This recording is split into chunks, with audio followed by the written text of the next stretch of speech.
UP police री exam की तैयारियों को अब हम लोग प्रारंभ करते हैं। जैसा कि मैं बार बार आपको बताते रहा हूं, किसी भी तैयारी की शुरुआत हमेशा प्रीवियस ईयर क्वेश्चन पर ही बेस्ड होकर चलना चाहिए। यह जो है यूपी पुलिस कांस्टेबल 17 फरवरी 2024 शिफ्ट 1 का है। अरिथमेटिक पार्ट है, केवल अरिथमेटिक के सभी प्रश्न हैं। डीआई को फिर मैं कह रहा हूं, डीआई का अलग से वीडियो आपको प्रोवाइड किया जाएगा। पहले प्रश्न से शुरू करिए। सिंप्लीफिकेशन का क्वेश्चन है, सिंपल सा, कंफ्यूजन अगर नहीं है तो कोई दिक्कत की बात नहीं है। 17.28 है, डिवाइड बाई यहां पर x है, इसके बाद फिर डिवाइड बाई 3.6 है, गुणे 0.2 है और बराबर इसको हम 2 कर सकते हैं, दिया है। अब आपको x की वैल्यू निकालनी है। तो सबसे पहला काम, देखिए बहुत लोग इसमें भी कंफ्यूज हुए होंगे, आप समझ नहीं पाते कि इसको हम कैसे सॉल्व करें, क्या करें। x को नीचे लाइए, लिखिए 17.28 डिवाइड बाई x करिए, गुणे 3.6 करिए, गुणे 0.2 करिए, बराबर आपके सामने है 2। ठीक है, बराबर कितना है 2। अब आप इसका सोल्यूशन समझिए कैसे किया जाएगा। एक तो आप ये कर सकते हैं कि अगर हम x को उधर कर दे, 2 इधर चला आएगा क्रॉस मल्टीप्लीकेशन के प्रोसेस से। और उसके पहले मैं इधर एक कुछ काम कर सकता हूं, 1 2 स्थानों पर था, एक स्थान इसको पूरा फाइनल खत्म कर दिया। अब थोड़ा सा अगर हम लोग सोचे कि x क्या होगा, तो x अगर हमने क्रॉस करके इधर किया, अगर हम इस वैल्यू को सोच रहे हैं, 2 इधर ही नीचे चला आएगा। 1728 डिवाइड बाई 36 है, गुणे 2 है, गुणे 2 है, तो कुल मिला के आपके सामने इतनी वैल्यू। आप इसको थोड़ा सॉल्व कर लीजिए अच्छे से। 12 3 36 होता है, 12 से इसको हम लोग डिवाइड करें 144 आएगा। 3 दूना 6 दूना 12, 12 इसको डिवाइड करेगा तो 12 आएगा। तो x की वैल्यू कितनी हो रही, 12 है, जो कि आपको सी ऑप्शन में दिया गया है। तो सी ऑप्शन इस प्रश्न का राइट सोल्यूशन है। आप लोग प्लीज सभी लोग अच्छे से नोट कर लीजिएगा। पहला क्वेश्चन आपका डन होता है आज के इस सेशन का, अर्थात इस मॉडल पेपर का। दूसरे क्वेश्चन पर आइए। निम्नलिखित समीकरण में प्रश्न चिन्ह अर्थात क्वेश्चन मार्क के स्थान पर क्या आएगा, आपको यहां पर इस वैल्यू को सब्स्टिट्यूट करना है, अर्थात इस क्वेश्चन मार्क को फिल करना है। सिंपल से जोड़ घटाव का प्रश्न होता है, सरलीकरण पर आधारित। फिर भी मैं जानता हूं कि बहुत लोग इसको भी गलत करके आए हैं।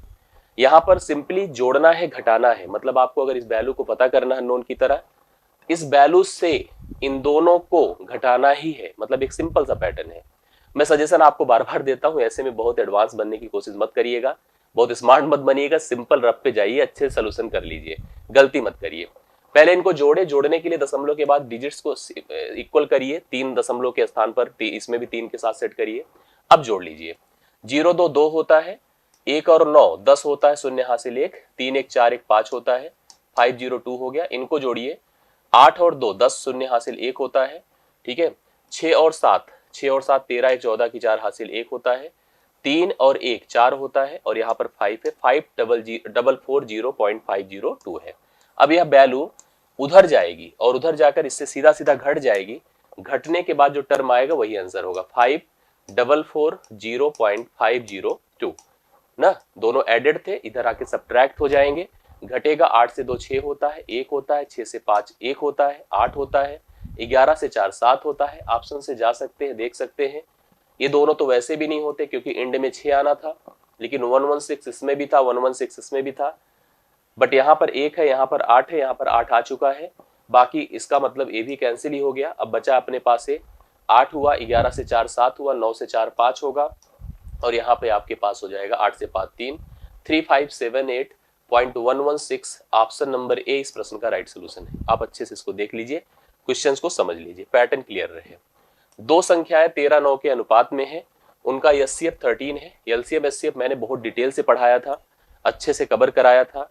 जब आपकी एग्जाम होने को था तो उस समय मैंने एक मैथ का डोज आपको एक सेशन दिया था, जहां पर बहुत कुछ क्लियर किया था मैंने, आप लोग देख लीजिएगा। दो संख्याएं ध्यान दीजिए, कभी भी अगर ए अनुपात बी के फॉर्म में है, जैसे यहाँ पर जो दिया है, मान लीजिए अगर हमने ऐसे सिंपली लिख दिया कि दो संख्याएं अगर ए रेशियो बी के फॉर्म में है, अगर उनका एचसीएफ अगर एक्स है, तो सबसे पहले जानिए संख्याएं क्या होंगी, संख्याएं ax होंगी और bx होंगी, संख्याएं ax और bx होंगी, और एलसीएम क्या हो जाएगा उनका, abx हो जाएगा, एलसीएम abx हो जाएगा। ठीक है, संख्याएं उनकी ax और bx होंगी और एलसीएम उनका abx होगा। इसके अलावा जैसे आप देखिए जो प्रश्न दिया गया है, जैसे रेशियो दिया है 13:9 दिया है, एचसीएफ उनका 13 दिया है, तो आप कंफर्म है कि संख्या उनमें से भी जो बड़ी छोटी जो भी निकालनी है, जैसे आपसे बड़ा पूछा है तो बड़ा मतलब 13 जो रेशियो का पार्ट है वो बड़ा प्रेजेंट करेगा, 9 छोटा प्रेजेंट करेगा। एचसीएफ अर्थात 13 से ही इसका गुणा करेंगे तो 169 होगा, 169 इस प्रश्न के लिए राइट सोल्यूशन होगा। अगर हमसे छोटा पूछा होता 13 से इसको गुणा करता तो 13 9 जा 117 होता। अगर हमसे एलसीएम पूछता तो 13 गुणे 9 गुणे 13 करता तो एलसीएम भी आपको मिल जाता। तो इस हिसाब से हम लोग यहाँ पर डिसाइड कर सकते थे कि इसका एलसीएम क्या होगा, संख्या क्या होगी। हाँ, और मतलब जो भी आपसे पूछ ले एलसीएम एचसीएफ पे रेशियो पे आधारित कई तरह के प्रश्न बनते हैं, तो सबको अच्छे से प्रिपेयर करना है। कोई भी प्रश्न आपकी परीक्षा में आगे पूछा जा सकता है, और परीक्षा के स्टैंडर्ड मान के चलिएगा, आगे आने वाली परीक्षा अपने आप में एक ठीक ठाक स्टैंडर्ड की परीक्षा होगी। मतलब इस तरह से बहुत मतलब ऑब्जर्वेशन तो जरूरी है, लेकिन आप मान के चलो कि इसके लिए थोड़ा ठीक हमें मेहनत और अच्छी मेहनत हमें करने की जरूरत है। नेक्स्ट क्वेश्चन देखिएगा, चौथा नंबर, रोहन और सोहम का वेतन 2:3 के अनुपात में है। यदि प्रत्येक के वेतन में रुपए 2000 की वृद्धि हो जाए तो अनुपात 40:57 हो जाता है। सोहम का वर्तमान वेतन क्या है, पूछा गया है। इस कंडीशन पर 3-4 कैटेगरी के प्रश्न बन सकते हैं। जैसे यहाँ पर ये आय व्यय का क्वेश्चन है, आय व्यय में इसमें वृद्धि की बात की है, खर्च का भी कॉन्सेप्ट दे सकता है, आयु का कॉन्सेप्ट भी हो सकता है। और इसमें भी जैसे अगर यहाँ पर दिया है कि रोहन और सोहन का वेतन 2 पर्सन है, रोहन और सोहन, जिनका वेतन 2:3 में दिया है, और प्रत्येक के वेतन में वृद्धि हो रही है 2000 की। अब यह जो 2000 की समान वृद्धि आप देख रहे हैं, ये हो सकता है कि किसी प्रश्न में अलग अलग वृद्धि हो, किसी के 2000 बढ़े तो किसी का 4000 बढ़े। फिलहाल इसमें 2000 की 2 वृद्धि हो रही है, अलग अलग सेम ही वृद्धि हो रही है दोनों के कंडीशन में। 2000 बढ़ने पर उनका रेशियो 40:57 हो जाता है। आपसे सोहन का वेतन पूछा है, सोहम का वेतन पूछा है कितना है वर्तमान में। ट्रेडिशनल भी बहुत सारे लोग किए होंगे ट्रिक से ना करके, और ट्रेडिशनल भी अगर आप एग्जाम में जैसे ऐसे मिला करें तो सोच सकते हैं कि रोहन का वेतन मान लो 2x है, सोहम का 3x है, इसमें भी 2000 जोड़े, इसमें भी 2000 जोड़े, इनका जो रेशियो बनेगा वह रेशियो आपका कितना बन जाएगा, 40:57 हो जाएगा। अब क्रॉस मल्टीप्लीकेशन कर दीजिए, x का मान आ जाए, x को 3 से गुणा कर दे तो पता चल जाएगा सोहम का वेतन कितना था। मतलब ऐसे लोग कर सकते हैं, बट ये टाइम टेकन प्रोसेस है। किसी किसी में नंबर छोटे होते तो चलो सब पॉसिबल है भी, इसमें जो 57 से गुणा करना, 40 से गुणा करना तो टफ टास्क है। आप लोग कोशिश करिएगा, जो मैं ट्रिक बता रहा हूँ इससे आप लोग अप्लाई करिए। ऐसी हर कंडीशन में जब रेशियो में मतलब यहाँ पर वैल्यू में सेम इंक्रीज हो, समान वृद्धि हो, समान कमी हो, समान परिवर्तन हो, तो आप चेक करो क्या रेशियो का डिफरेंस भी सेम है कि नहीं है। यहाँ पर 2 से 40 है, 3 से 57 है, समान इंक्रीज समान डिक्रीज नहीं है। तो आपको सबसे पहले इस रेशियो के डिफरेंस को सेम करना होगा। तरीका देखिए कैसे कर सकते हैं। इनका डिफरेंस ले लीजिए 17 का है, 17 को आप इससे मल्टीप्लाई कर दें, 17 को इससे मल्टीप्लाई कर दें, 17 दूना 34 हुआ, 17 3 51 हुआ, करेक्ट। अब आप चेक करिए, देखिए कितना बढ़ा है, खुद ही कंफर्म हो जाएगा अभी। 34 से 40 मतलब 6 बढ़ा है, और 51 से 57 6 बढ़ा है। आपको दिख रहा है बराबर इंक्रीज हुआ कि नहीं, मतलब दोनों में 6 का इंक्रीज हुआ। 6 का मान यहाँ किसके बराबर है बताइए, 2000 के। इस तुलना को इसके साथ करिए। 6 का मान अगर 2000 है, हमको फाइंड किसकी वैल्यू करनी है, हमें फाइंड करनी है सोहम का वर्तमान वेतन, जो कि अनुपातिक रूप में अभी 51 है, 51 है। तो 51 का मान निकालिए, देखिए कैसे निकलेगा।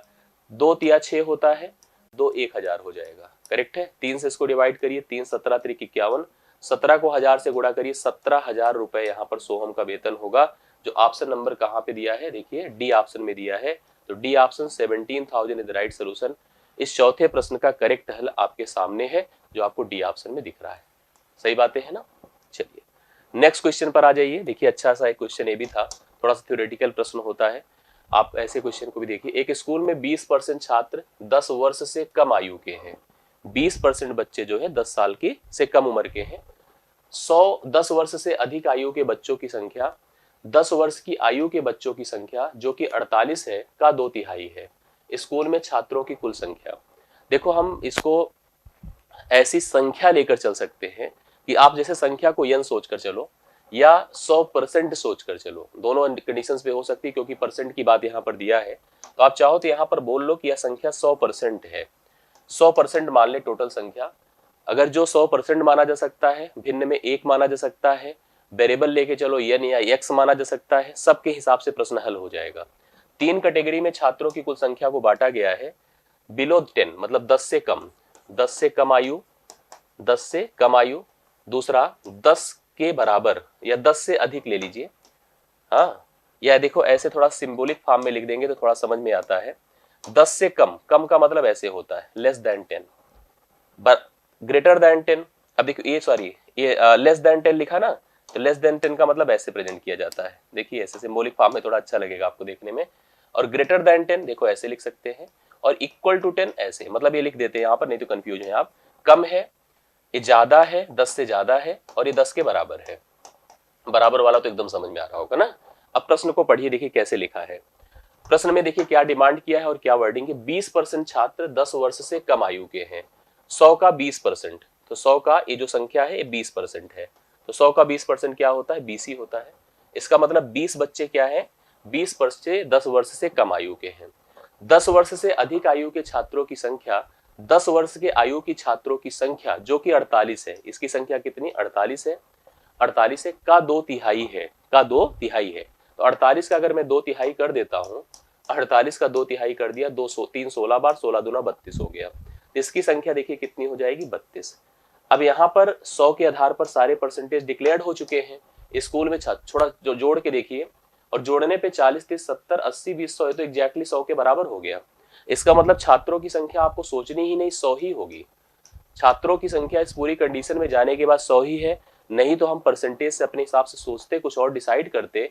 यहाँ पर संख्या आपकी 100 है। और मैं आपको एक बात बता दूं, कभी भी ऐसा प्रश्न रहा करे तो इस आंकड़े को देखा करिए जो डिस्ट्रीब्यूट करता है। जैसे 20% है, तो 20% क्या होता है, 1/5 होता है। 5 से कटने वाली संख्या थोड़ा ठीक ठाक अमाउंट में, जैसे 100 है, 200 है, 500 है, ऐसी कोई संख्या लेकर चलिए तो खुद ही कंफर्म हो जाएगा कि संख्या कितनी आएगी। मतलब यह जुड़ करके अगर 100 की तुलना में थी तो उस हिसाब से हम डिसाइड कर सकते थे कि स्कूल में कितने बच्चे थे। आप ऐसा नंबर, ऐसा प्रश्न देख सकते हैं। भिन्न पर भी माना जा सकता है, इसको परसेंटेज से भी माना जा सकता है, लेकिन ठीक ठाक प्रश्न होता है। तो 5वें क्वेश्चन का राइट सोल्यूशन आपका 100 ही है, जो ऑप्शन नंबर बी में अवेलेबल है। नेक्स्ट क्वेश्चन देखिएगा। ये संख्या, ये जो डिवीजन का प्रश्न होता है बहुत बार पूछा जाता है और लगभग हर एग्जाम में पूछा जाता है। किसी एक संख्या को 119 से जब विभाजित कर रहा था तो 19 शेषफल आ रहा था। कह रहा उसी संख्या को 17 से डिवाइड किया जाए तो शेष क्या आएगा। एक वर्ड में आंसर बता सकते हो आप लोग, लेकिन थोड़ा सा प्रोसेस समझ लीजिए कैसे किया जाता है, प्रोसेस सिस्टम क्या होता है। दरअसल जब हम किसी संख्या n को किसी एक संख्या x से डिवाइड करते हैं, मान लीजिए a से डिवाइड करते हैं, बार b जाता है और रिमाइंडर r बचता है, तो इनका रिलेशन होता है n बराबर a b, मतलब भाजक गुणे भागफल प्लस रिमाइंडर शेषफल बराबर वह संख्या हो जाती है। संख्या बराबर भाजक गुणे भागफल प्लस शेषफल वह संख्या हो जाती है। अब जैसे कहा है कि एक संख्या थी जिसको जब मैंने 119 से भाग किया तो भागफल क्या गया मुझे नहीं पता है, मान लो x गया, और शेषफल कितना आ रहा है, 19 आ रहा है। तो वह संख्या n बराबर क्या होगी, 119 x प्लस 19, ये संख्या हो गई। अब कह रहा है इस संख्या को आपको भाग करना है 17 से, 17 से भाग करना है। तो मैंने 17 से जब भाग किया तो 17 सत्ते 119, यहाँ पे रिमाइंडर 0 आएगा, शेषफल 0। और 17 ने जब 19 को भाग किया तो शेषफल 2, 2 प्लस 0, रिमाइंडर एग्जैक्टली कितना होगा, 2। ये पूरा प्रोसेस था, बट इतना प्रोसेस आपको लगाना नहीं है। सेकंड भाजक से पहले फर्स्ट भाजक को भाग करो। 17 सत्ते 119, मतलब यह पूरी तरह से डिजॉल्व हो गया, खत्म हो गया। अब आप 17 से उस शेषफल को भाग करो सेकंड भाजक से, 17 1 के 17, 17 2 19। तो राइट सोल्यूशन देखिए कितना होगा, सी ऑप्शन होगा, 2 करेक्ट आंसर माना जाएगा। चाहे ऐसे सोचिए, थोड़ा इससे एक्सप्लेन हो जाता है, कंफर्म हो जाता है कि हम कर क्या रहे हैं। बाकी मैंने सिस्टम आपको समझा दिया। अगला क्वेश्चन देखिएगा, 7वां नंबर। एक धनराशि चक्रवृद्धि ब्याज पर 3 वर्ष बाद 4460, 6 वर्ष बाद 6690 रुपए हो जाती है। अनुमानित धनराशि ज्ञात करो, वह प्रिंसिपल क्या था। ये प्रश्न पढ़ाया गया है बैचेस में, जब हमने पढ़ाया, और बहुत बार हमने पब्लिक प्रोग्राम पर भी इसको एक्सप्लेन किया है। जब भी कभी, ध्यान से मेरी बात को समझिएगा, जब भी कभी कोई पैसा चक्रवृद्धि ब्याज के हिसाब से चेंज होता है, चक्रवृद्धि ब्याज के हिसाब से परिवर्तित होता है, और ऐसी कंडीशन में आप लोग समझते चलिएगा, ध्यान से मेरी बात को समझिएगा, जब भी कोई पैसा चक्रवृद्धि ब्याज के हिसाब से कन्वर्ट होता है और अलग अलग जो टाइम दिए होते हैं उन टाइम का अपना एक रिलेशन हो, जैसे कि यहाँ पर लिखा है 3 वर्ष बाद हमारा पैसा A1 हो जाए, ठीक है, और यही पैसा 6 वर्ष बाद A2 हो जाए। यहाँ पर एक चीज आप लोग समझ पा रहे होंगे कि जो 3 साल और 6 साल का है, यह आपको समान या सेम प्रोपोर्शनल टाइम गैप दे रहा है।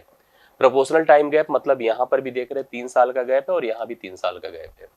अब यह 3 साल और 3 साल का गैप, इसकी जो वृद्धि है उसको क्रमिक बना देती है, सतत बना देती है। इस समय आपको एक रिलेशन फॉलो करना चाहिए और जानना चाहिए कि जिस रेशियो से अपना यह मूलधन, यही प्रिंसिपल है, A1 बना था, उसी रेशियो से अपना यह A1 A2 बन जाएगा। A1 क्या बन जाएगा, A2।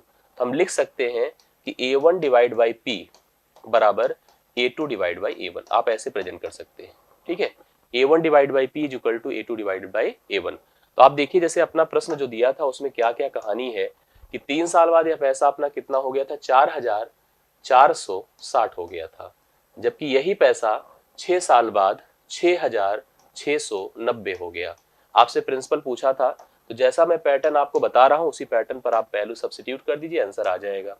हमने बताया कि A1 देखिए 4,000, या आप एक सिस्टम समझिए, जैसे आपने अगर प्रोपोर्शनलिटी पढ़ा है इसके हिसाब से भी आपको दिख रहा होगा, A1 का A1 से जब गुणा होगा, A1 का जब A1 से गुणा होगा तो A1 स्क्वायर होगा कि नहीं होगा, A1 स्क्वायर बराबर P इंटू A2 होगा ना, P इंटू A2 होगा। मतलब बाह्य पदों का गुणनफल आंतरिक पदों के गुणनफल के बराबर जो प्रोपोर्शनल का सिस्टम होता है, और सतत समानुपात जो सिस्टम होता है, बीच का वर्ग बाहर के दोनों पदों के प्रोडक्ट के बराबर होता है।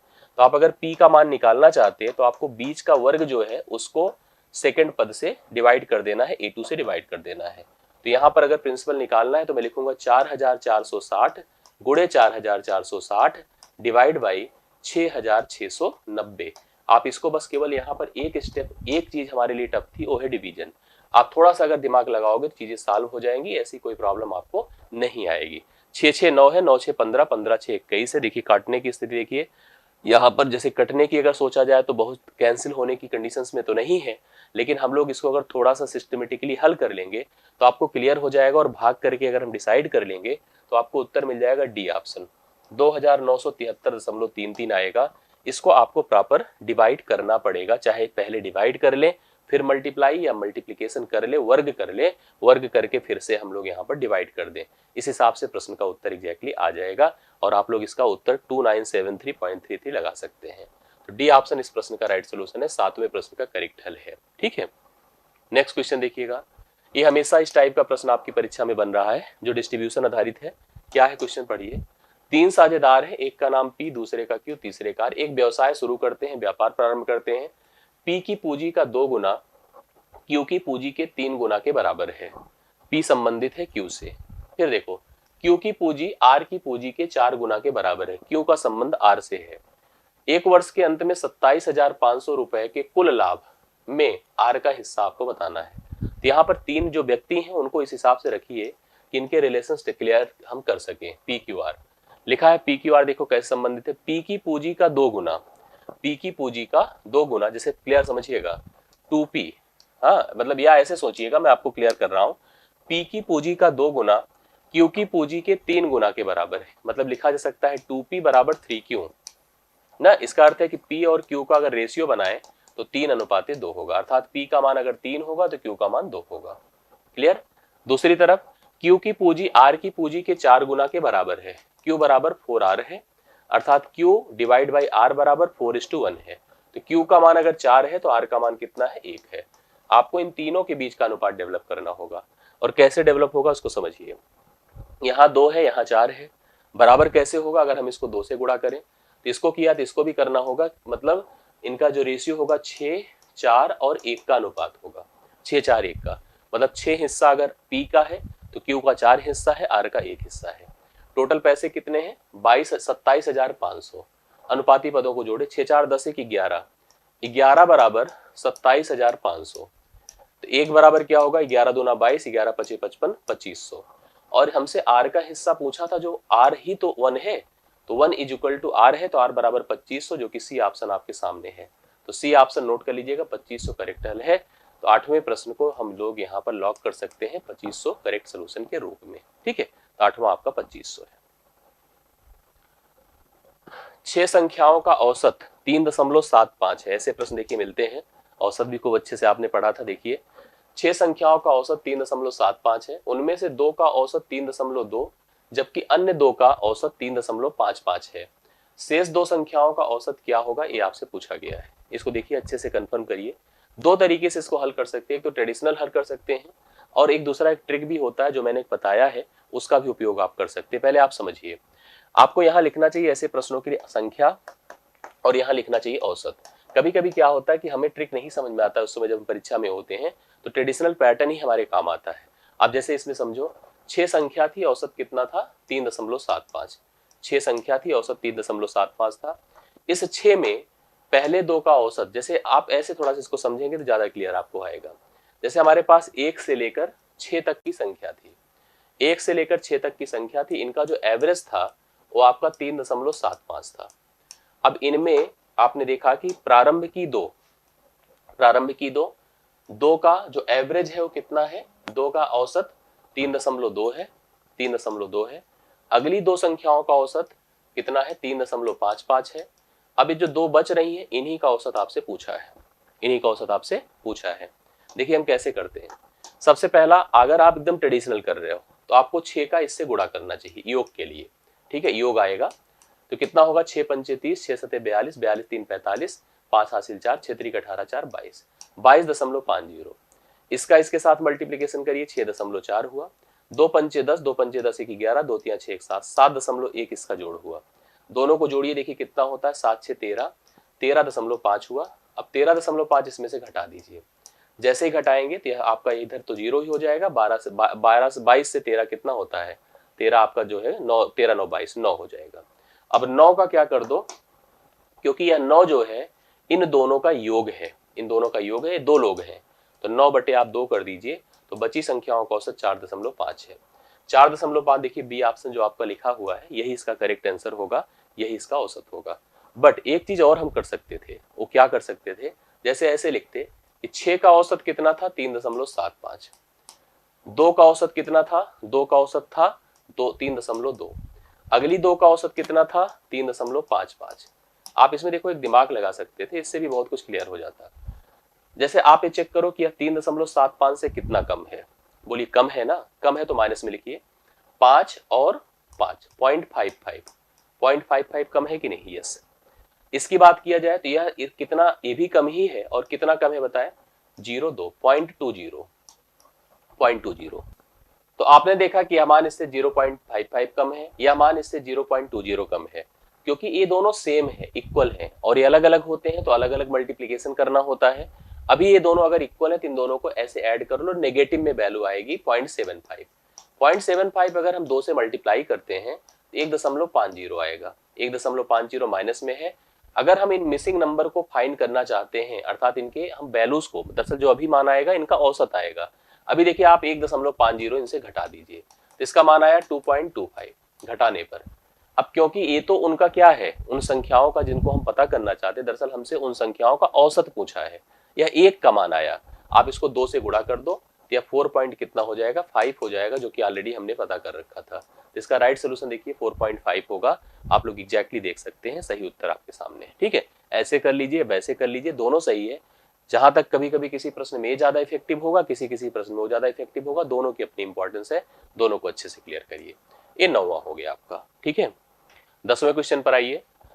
एक वस्तु एक निश्चित कीमत पर बेची जाती है, उस कीमत के 2/3 बेचने पर एक व्यक्ति को 10% की हानि होती है, करेक्ट। मूल कीमत पर लाभ प्रतिशत ज्ञात करो, कि मूल कीमत अगर लिया जाए तो उस पर लाभ परसेंटेज क्या होगा। कंडीशन आपने समझा कि यहाँ पर प्रश्न क्या डिमांड आपसे कर रहा है, दोनों चीजों को अच्छे से देख लीजिएगा, कंफर्म कर लीजिएगा। जैसे आपसे कहा गया कि एक वस्तु एक निश्चित कीमत पर बेची जाती है, उस कीमत के 2/3 पर बेचने से व्यक्ति को 10% की हानि हो जाती है, जो मूल कीमत पर लाभ प्रतिशत ज्ञात कीजिए। एग्जैक्टली आप समझिए तो क्लियर होगा। जैसे आप जो उसकी कीमत है उसके 2/3 पर बेच रहे हैं, तो कीमत को आप एक संख्या मान लो, जैसे 3 से कटने वाली एक संख्या मान सकते हैं। 3 से कटने वाली संख्या मान लो हमने 300 मान लिया, 300 हमने उसकी मूल कीमत मान लिया। उसके 2/3 करिए तो कितने पर बेची गई, 200। 200 में बेचने से क्या होता है बताइए, 10% की हानि होती है, 10% की हानि होती है। और 10% की हानि का मतलब क्या होता है बताइए, 90%। अगर हम मूल कीमत को 100% माने तो यह 90% के बराबर होता है। कितने के, 90% के। तो 90% के बराबर है, तो इसका मतलब ये 200 का मान कितना है, 90% के बराबर है। अब आपसे कहा है कि मूल कीमत पर लाभ प्रतिशत क्या होगा, अगर हम मूल कीमत पर बेचें तो कितने प्रतिशत का लाभ होगा। अर्थात जैसे हमने कहा कि अगर हम 90% को, अब एक चीज आप लोग खुद ही सोचेंगे तो क्लियर होगा। दरअसल जो मूल कीमत है कितनी है बताएं, 300। 300 का 2/3 किया तो कितना आया, 200 आया। 200 में बेचने पर क्या हो रहा है, 90% का लाभ। तो हमने कहा 90% यदि 200 के बराबर है तो 300 किसके बराबर है, ये बताइए। 300 किसके बराबर है, ये हम लोग को डिसाइड करना है। अभी जैसे आप इसको डिसाइड करना चाहते, देखिए 0 0 खत्म हो गया, अभी इसको आप कर देंगे तो 45 हो जाएगा, 45 को 3 से गुणा किया 135 हो जाएगा। अब जैसे ये वैल्यू 10% की हानि थी तो इसका मतलब 90% था। अगर यह 90% मतलब 100 में से 10 घटता है तो 90 माना जाता है। अब यह 100 से कितना ज्यादा है बताइए, 100 से यह ज्यादा है 35, इसका मतलब इसमें कितने परसेंट का लाभ है, 35% का लाभ है। ऑप्शन नंबर 20 का राइट सोल्यूशन हो जाएगा। 35% का लाभ एग्जैक्ट सोल्यूशन इस 10वें क्वेश्चन का आप लोग मान सकते हैं। 11वें पर आइए। अब जैसे देखिए आपसे एपी का क्वेश्चन पूछा गया है और हर शिफ्ट में पूछा गया है। आपको एक पैटर्न दिया है 26, 20, 14, 8 एंड सो ऑन। 21वां पद हमसे पूछ रहा है कि इसका 21th पद क्या होगा, 21वां पद क्या होगा ये आपको बताना है। 21th टर्म, आप पहली चीज ध्यान से सोचिए इस टर्म के बारे में, सीक्वेंस के बारे में। कितना कम हो रहा है, 6 कम हो रहा है, फिर कितना कम हो रहा है, 6 कम हो रहा है, फिर कितना कम हो रहा है, 6 कम हो रहा है। यह जो क्रमिक डिफरेंस है, क्रमिक परिवर्तन है, क्रमिक कमी है, यह पदांतर है, मतलब एक तरह से पदों का अंतर है, जिसे सार्वंतर कहते हैं, कॉमन डिफरेंस कहते हैं। और जब कभी पदों का अंतर सेम होता है तो उसी को हम लोग यहाँ पर उस श्रेणी को या सीक्वेंस को हम एपी कहते हैं। एपी को लेकर के खूब डिटेल अच्छे से कर लेना, क्योंकि एपी का प्रश्न यहाँ पर जरूर अब की बार ठीक ठाक स्टैंडर्ड पर पूछा जाएगा। इसमें पहला पद आपका 26 है, कॉमन डिफरेंस आपका -6 आया, और इसने पूछा कि कौन सा पद, 21वां पद ज्ञात करो कि 21वां पद क्या होगा। मैं एक बात आपको कंफर्म कर दूं, कभी भी अगर एपी होगी तो एपी के पद देख लीजिए, पहला पद ए, दूसरा पद a+1d, तीसरा पद a+2d, चौथा पद a+3d, पांचवा a+4d, छठा a+5d, सातवां a+6d, आठवां a+7d, 20वां a+19d, 21वां a+20d, ऐसे बढ़ता जाएगा। तो जैसे आपसे हम कह रहे हैं 21वां पद, इसका मतलब a+20th d, a का मान कितना है 26, प्लस 20 लिखिए और d की जगह -6, तो हम लिखेंगे 26 माइनस कितना 120। अब माइनस में वैल्यू आएगी, 10 से 6 4 होता है, और यहाँ पर 2 या 1 बचेगा ना, 11 से 2 9 होता है, तो -94 इस प्रश्न के लिए राइट सोल्यूशन है, जो आप लोग यहाँ पर लिख सकते हैं 21th टी, मतलब 21th टर्म, और कितना लिखा जाएगा a+20d, तो -94 सी ऑप्शन इस प्रश्न का राइट सोल्यूशन होगा। इसको आप लोग क्लियर कर लीजिएगा, -94 इस प्रश्न का करेक्ट हल सामने है। इसका अगला प्रश्न देखिएगा 12th, एक वृत्ताकार मैदान का क्षेत्रफल, वृत्ताकार मैदान का क्षेत्रफल 13.86 हेक्टेयर है। इसमें हेक्टेयर को अलग से सोचना पड़ता है, क्योंकि मीटर स्क्वायर अलग होता है, हेक्टेयर अलग होता है, और लिखा है देखो 1 हेक्टेयर = 10,000 मीटर स्क्वायर, पर 3.2 प्रति मीटर की दर से इसकी बाड़ लगाने का लागत हमको बताना है। ये वृत्ताकार मैदान है, वृत्ताकार मैदान है, ए इसका सेंटर है, ए इसकी रेडियस है, इसका जो क्षेत्रफल है आपको 13.86 हेक्टेयर दिया गया है। 3.2 रुपए प्रति मीटर की दर से इसकी बाड़ लगाने की लागत हम लोगों से पूछ रहा है, कितना लागत टोटल लग जाएगी। तो सबसे पहले आप देख रहे हैं कि यहाँ पर बाड़ लगाना मतलब बाड़ कहाँ पर, सरफेस पे तो लगेगा नहीं, बाड़ कहाँ पे लगेगी, बाउंड्री पर लगेगी। ये बाउंड्री जो है यही बाड़ लगा रहा है। इसके लिए हमें इसकी क्या चाहिए, परिधि चाहिए। परिधि सरकमफेरेंस अंग्रेजी में कहलाती है, और इसकी जो वैल्यू या फार्मूला होता है वो फार्मूला होता है 2πr। कितना होता है 2πr। हमें इसके लिए रेडियस चाहिए, बिना रेडियस के पॉसिबल नहीं है, क्योंकि आपको एरिया दे रखा है। एरिया कितना दिया है, 13.86 हेक्टेयर है। अब चाहे तो इसको अगर हम 0000 से मल्टीप्लाई अर्थात 10,000 से गुणा कर दें तो आपको पता चल जाएगा कि मान कितना हो जाएगा, यह मीटर स्क्वायर में हो जाएगा। करेक्ट है, आप कर सकते हैं। आप इसको अगर लिखना चाहे तो ऐसे लिख सकते हैं 1386, 4 जीरो बढ़ाइए 10,000 होता है, 2 दशमलव लग जाएगा, 2 स्थानों पर यहाँ पे लगा है, तो ये 138600 होगा। पहले से करके मतलब डिसाइड करके भी हो सकता था। अब ये होता है πr², क्या होता है πr², जो है 138600 लिख देते हैं। पाई का मतलब 22/7 गुणे r²। अब यहाँ 138600 है, 11 दूना 22 होता है, 11 के 11 2 8, 11 दूना 22, 22 6 28 होता है, 6 6 11 6 66 00 हो गया। 2 से फिर डिवाइड कर दे, 2 छंगे 12, 2 3 6, आपके पास हो गया 00। r² देखो एग्जैक्टली कितना होगा पता है, 6300 है ही है, गुणे 7 कर दें, गुणे 7 जाएगा ना क्रॉस मल्टीप्लीकेशन, तो r √√ कर देते हैं। 63 को हम 100 को क्या लिख सकते हैं बताइए, 7 गुणे 900, गुणे 7 ऑलरेडी है, तो एक पेयर तो 7 का यहीं से निकल जाएगा, 7 होगा। जैसे हम रेडियस अगर निकालना चाह रहे हैं तो रेडियस अपना 7 गुणे इसका वर्गमूल 30 होगा, 210 आ जाएगा। रेडियस कितना हो गया, 210 मीटर हो गया। अब रेडियस कंफर्म हो गया तो हमको बाड़ लगवाना है, तो बाड़ के लिए अपने को सरकमफियरेंस चाहिए। तो टोटल हमारा जो सरकमफियरेंस अर्थात परिधि होगी वो 2 गुणे 22/7 गुणे रेडियस कितना आया 210। ये तो भैया मीटर एक टोटल बाड़ की लेंथ होगी, बट हमको इसका कॉस्टिंग भी डिसाइड करना है। तो कॉस्ट डिसाइड करने के लिए आपको क्या करना होगा, टोटल कॉस्ट आपको जो लिखा है 2 गुणे 22/7 गुणे 210 गुणे रेट देख लो 3.2 रुपए प्रति मीटर, 3.2 से और गुणा करना होगा। अब ये जो फाइनल मल्टीप्लिकेशन होगा यही टोटल पैसे लगेंगे बाड़ लगवाने के लिए। चलिए करते हैं। सबसे पहले इसको हम लोग यहाँ पर सबसे पहले 7 से इसको डिवाइड करते हैं, 7 तरीके 30 हो गया। इसका दशमलव अगर हटाएंगे, अब दशमलव हटाने का मतलब आप समझ रहे, नीचे एक जाएगा ऐसे ही और जाएगा तो इसका एक जीरो ऐसे खत्म कर देगा, ठीक है, जीरो खत्म हो गया। अभी बाकी मल्टीप्लिकेशन करो और अंत से भी डिसाइड कर सकते हो, लेकिन अंत में डाउट थोड़ा सा 8 को लेकर के है। आप मल्टीप्लिकेशन करके देख सकते हैं, जैसे 22 दूना 44 है गुणे 32 तिया 96 है, 32 या 96 है।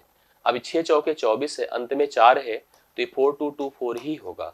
अंत में 4 एक ही ऑप्शन है, बाकी कोई ऑप्शन यहाँ मैच नहीं कर सकता है। इसके लिए डी ऑप्शन 4224 ही टोटल कॉस्टिंग होगी, अर्थात 4224 रुपए टोटल बाड़ लगवाने में खर्च आएगा।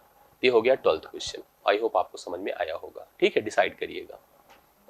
एक लड़का जो है वो 9 किलोमीटर प्रति घंटे की गति से 25 मीटर भुजा वाले एक वर्गाकार मैदान के चारों ओर दौड़ने में कितना समय लेगा। तो सबसे पहले एक वर्गाकार मैदान देख लीजिए जिसकी सभी भुजाएं बराबर है और सबकी लेंथ कितनी है, 25 है। ए भी 25 है, ए भी 25 है, ए भी 25 है, ए भी 25 है, सभी भुजाएं 25 है। 9 किलोमीटर प्रति घंटे की गति से 25 मीटर भुजा वाले एक वर्गाकार मैदान के चारों ओर।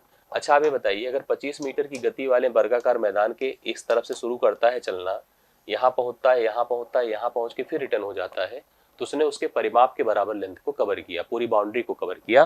तो टोटल डिस्टेंस जो उस बच्चे ने कवर किया है वो कितनी होगी बताइए। टोटल डिस्टेंस हो जाएगी 25 गुणे 4, ये हो जाएगी टोटल लेंथ। लेकिन ये मीटर है, क्या है, मीटर है, मतलब 100 मीटर की दूरी उस बच्चे को तय करनी है। और किस गति से, 9 किलोमीटर प्रति घंटा, ये उसकी स्पीड है। स्पीड है 9 किलोमीटर प्रति घंटा। अब ये स्पीड से अगर वह इस गति को इस दूरी को तय करना चाहता है 100 मीटर को, तो पहला काम इस किलोमीटर प्रति घंटे को मीटर पर सेकंड में लिखना पड़ेगा। याद रखना, कभी भी अगर किलोमीटर प्रति घंटे है और उसको आप मीटर पर सेकंड में लिख रहे हैं तो आपको 5/18 से मल्टीप्लीकेशन करना होगा। तो हमारे पास यही है 9 गुणे 5/18, 9 दूना 18 होता है, ये 5/2 हो गया। अब 5/2 से केवल भाग कर दो, काम हो जाए। जैसे हम अगर समय निकालना चाहते हैं तो डिस्टेंस अपॉन स्पीड होता है, चाल समय बराबर दूरी बटे चाल होता है। तो दूरी अपनी 100 है और चाल है 5/2, 2 ऊपर जाएगा 5 नीचे, 5 विषम में 20 दूना 40, 40 सेकंड कुल टोटल वक्त लगेगा, जो ऑप्शन नंबर सी में दिया है। Option number C 40 second. Right solution 13वां नंबर आपका कंप्लीट हो गया है, ठीक है, 13वां नंबर कंप्लीट हो गया है। इसको आप लोग अच्छे से देख लीजिएगा। 14 नंबर देखिएगा, 4 लड़के हैं 6 लड़कियां हैं, 4 लड़के हैं 6 लड़कियां हैं, एक काम को 10 दिन में कर सकते हैं। टाइम एंड वर्क का प्रश्न था, जबकि 6 लड़के और 4 लड़कियां उस काम को 8 दिनों में पूर्ण कर सकते थे। 4 लड़के और 2 लड़कियां उस काम को कितने दिनों में पूरा कर सकते थे। यहाँ पर जैसे main power, main women, children वाले कॉन्सेप्ट के प्रश्न है। क्वेश्चन देखिए क्या है। सबसे पहले 4 लड़के 6 लड़कियां, ठीक है, 4 बॉयज प्लस 6 गर्ल्स, जिस काम को 10 दिन में कर लेते थे उसी काम को 6 लड़के और 4 लड़कियां कितने दिन में कर पाती हैं, 8 दिनों में कर लेती हैं, ठीक है। एक रिलेशंस बन जाएगा, एक रेशियो डेवलप होगा, क्षमता का अनुपात क्रिएट होगा दोनों का। 2 पंचे 10, 2 चौके 8। देखिए 5 से डिवाइड कर 5 चौके 20 बॉयज प्लस 5 चंगे 30 गर्ल्स बराबर 6 चौके 24 बॉयज प्लस 4 चौके 16 गर्ल्स। अब बॉयज को एक तरफ कर दीजिए, अगर ये 20 जाके घटेगा तो 4 लड़के बराबर इधर आके आएगा तो कितना होगा, 14 लड़कियां। 4 लड़के बराबर 14 लड़कियां, क्योंकि 16 घटेगा 30 से तो 14 ही आएगा। 2 दूना 4 होता है, 2 सते 14 होता है। अगर मैं बॉयज टू गर्ल्स का रेशियो बनाऊं तो ये देखिए, गर्ल्स इधर, इधर 7:2 का अनुपात होगा। मतलब 7 काम अगर लड़के करते हैं तो तो 2 ही काम लड़कियां कर पाती एक यूनिट समय में, यही उनकी क्षमताओं का रेशियो डेवलप होता है। अब जैसे इस प्रश्न में हमसे कहा था जिस काम को लोग इस कंडीशन में करते थे उसी काम को मुझे कराना है 4 लड़के और 2 लड़कियों को मिलाकर अगर हम कराना चाहते हैं तो कितने दिन में काम पूर्ण हो जाएगा। अब जैसे आप इनमें से कोई ग्रुप उठा लो, पहला उठा लो, दूसरा उठा लो, आपकी मर्जी। मैंने कहा 4 लड़के प्लस 6 लड़कियां जिस काम को 10 दिन में कर लेते थे उसी काम को 4 लड़के प्लस 2 लड़कियां कितने दिन में पूर्ण कर लेंगे। ठीक है, यही प्रश्न है, कितने दिन में पूर्ण कर लेंगे। अब लड़कों का काम आप देख रहे हैं कि एक लड़का 7 काम करता है, एक लड़की 2 काम करती है। तो 4 लड़का 4 सते 28 काम, 6 लड़की 6 दूना 12 काम, ऐसे रहने दीजिए, गुणे कर दो 10। यहां पर आई 4 लड़का 4 सते 28 काम, 2 लड़की 2 दूना 4 काम, गुणे कितना कर दो डी, ए है। अब आप चेक करिए, देखिए क्या होता है। 28 12 क्या होता है 40, गुणे 10 बराबर 28 4 कितना होता है 32, गुणे डी। 8 चौके 32 होता है, 8 पंचे 40 होता है, 2 दूना 4 होता है, 2 पंचे 10, 25/2, 25/2 अर्थात 12.5 दिन। फिलहाल यहाँ पर डायरेक्ट 25/2 लिखा है, तो डी ऑप्शन इस प्रश्न का राइट सोल्यूशन है। इस काम को अगर इस कंडीशंस में हम कराते हैं तो कुल 25/2 दिनों का वक्त लगता है, काम हमारा पूरा डन हो जाता है, कंप्लीट हो जाता है। ठीक है, अब आपको आई होप ये समझ में बातें आ गई होंगी। नेक्स्ट क्वेश्चन देखिएगा, एक आपके पास सरलीकरण का ये भी प्रश्न आया था, ओरल टाइप का था, देख लीजिएगा आप लोग। बॉडमास का नियम लगेगा, 3 टर्म में चीजें मुझे दिख रही हैं, ये दिख रहा है, ये दिख रहा है और ये दिख रहा है। 3 से इसको डिवाइड कर दे 40 हो जाएगा। ठीक है, 8 3 24 होगा, माइनस 40 होगा, तो पहला काम 40 40 से जाएगा, 24 राइट सोल्यूशन हो जाएगा जो आपको ऑप्शन नंबर डी में दिया गया है। तो इस प्रश्न का उत्तर 24 राइट सोल्यूशन होगा, जो आई होप आपको कोई दिक्कत नहीं दे रहा होगा। 16 नंबर देखिएगा, एक टोकरी में सेबों की संख्या हर मिनट में डबल होती है। जैसे पहले मिनट अगर 1 सेब है तो दूसरे मिनट 2 सेब, तीसरे मिनट 4 सेब, चौथे मिनट 8 सेब, 5वें मिनट 10 सेब, इस तरह से होती है, डबल होती है, हर मिनट डबल हो जाती है। एक टोकरी में सेबों की संख्या हर मिनट में दुगनी होती है यदि टोकरी 1 घंटे में सेबों से भर जाती है। 1 घंटा मतलब पहले मिनट 1 सेब अगर है तो दूसरे मिनट 2 सेब है, तीसरे मिनट 4 सेब है, चौथे मिनट 8 सेब, ऐसे ऐसे ऐसे ऐसे होती चली जाती है। कह रहा है कि एक टोकरी, अब कितना देखो, जैसे हमारे पास हम तो इस हिसाब से 1 2 लेकर के चल रहे हैं, बट हो सकता है पहले मिनट 10 सेब आए, दूसरे मिनट 20 हो जाए, तीसरे मिनट जो है आपका 40 हो जाए, ऐसे बढ़कर जा रहा हो। हमको क्या पता कैसे क्या हो रहा है, लेकिन ये पता है जैसे टोकरी भरेगी कभी। देखो ये टोकरी है, ये टोकरी है, मान लीजिए पहले मिनट देखो ये भरा, दूसरे मिनट ये भरा, डबल हुआ, तीसरे मिनट ये डबल हुआ। जब 60 मिनट में डबल पूरा कंप्लीट हो जाती है, 60 मिनट में, तो 60 मिनट में कंप्लीट हुई, तो जब यहाँ 59 मिनट पे टोकरी जितनी भरी थी, 59 से 60 मिनट होने पर जितना ये पार्ट था उसका डबल ही होगा ना। तो आपसे जैसे प्रश्न में पूछा गया है टोकरी कब आधी भरी थी, टोकरी 59वें मिनट पर आधी भरी थी, तभी तो आधे का दूना पूरा हो गया अगले मिनट में। हर मिनट में डबल होता है, तो अगर 59 मिनट में आधी रहेगी तभी 60वें मिनट क्या होगा, पूर्ण होगा। मतलब यहाँ पर प्रश्न जो पूछा था कब आधी भरी थी, तो हम कहेंगे 59 मिनट पर टोकरी क्या थी, आधी भरी थी। इस प्रश्न का राइट सोल्यूशन 59 मिनट होगा, जो आप लोग 16वें का करेक्ट आंसर देख रहे हैं। और इस क्वेश्चन को देखिएगा, ये भी एक सिंप्लीफिकेशन का ही प्रश्न है, सरलीकरण का प्रश्न आपसे बीच में लास्ट में पूछ लेता, और मैथमेटिक्स अर्थात अरिथमेटिक पार्ट का यह लास्ट क्वेश्चन है। देखिएगा ध्यान से कैसे कर सकते हैं। 108 भागे 36 है, गुणे 1/4 है, प्लस 2/5 है, गुणे, अब इसको भी उसी टाइप से सोचिए। बॉडमास के हिसाब से पहले डिवीजन होगा, 36 इसको डिवाइड करेगा 3 आएगा, 36 तरीके 108 होता है, यह 3/4 हो गया, प्लस 2/5 है, ठीक है, गुणे। अब यहाँ पर ध्यान से देखिएगा, ये टर्म अलग है, जैसे आपने इसको देखा कि यहाँ 3, मतलब अगर ऐसे सोचिए, 1 मिनट थोड़ा सा इसको हटा देते हैं, फिर से देखते हैं। इसको सोचो तो यह 2 भाग में, 1 भाग ए है, 1 भाग ए है, ठीक है। अब पहले भाग को अगर आप हल कर रहे हो तो आपको 36 तरीके 108 करना होगा, 3 गुणे 1 करिए, 3/4 होगा, प्लस इसको देखिए क्या होगा, यहाँ पर 3 चौके 12, एक 13/4 है, और इसका गुणा करिए 2/5 से, 2/5 से, 2 1 के 2, 2 दूना 4 होता है, मतलब यह 13/10 हो गया। 13/10 यहाँ लिख सकते हैं आप लोग, ठीक है। 4 और 10 का एलसीएम 20 होता है, 4 पंचे 20, 5 15, 10 दूना 20, 13 दूना 26, 26 10 46, 36 36 5 41, 41/20 है, तो आप इसको 20 दूना 40, 1 41, 2 सही 1/20 लिख सकते हैं। ऑप्शन नंबर सी इस प्रश्न का राइट सोल्यूशन है। यह वीडियो जो 17 फरवरी का पेपर हुआ था शिफ्ट 1 कंप्लीट अरिथमेटिक कोड हुआ, अच्छे सभी प्रश्नों को रिवाइज कर लीजिएगा, समझ लीजिएगा, डेली कनेक्ट रहिए, ठीक है। अपने फीडबैक भी हमें दीजिए। आज क्योंकि आप जुड़ रहे हैं तो आपकी जिम्मेदारी है कि आप अपने फीडबैक जरूर दें। हम अपनी तैयारियों को कैसे और आगे बढ़ाएं, क्या आप लोगों को उम्मीद है, क्या किस तरह की चीज़ों में प्रॉब्लम क्रिएट हो रही है या नहीं समझ पा रहे चीज़ें, उसको जरूर क्लियर करिएगा। अभी के लिए मेरी तरफ से इतना ही, बहुत बहुत धन्यवाद। और डेली कनेक्ट रहिएगा तो आपको अच्छा रिस्पांस जरूर मिलेगा। मेरी तरफ से इतना ही, लेकिन डिस्क्रिप्शन में मैथ्स का ग्रुप है टेलीग्राम, उसको ज्वाइन किए रहिए, जिससे कि मैथ्स रिलेटेड किसी भी एक्टिविटी को प्रोवाइड करते रहे। बहुत बहुत धन्यवाद। Thank you so much.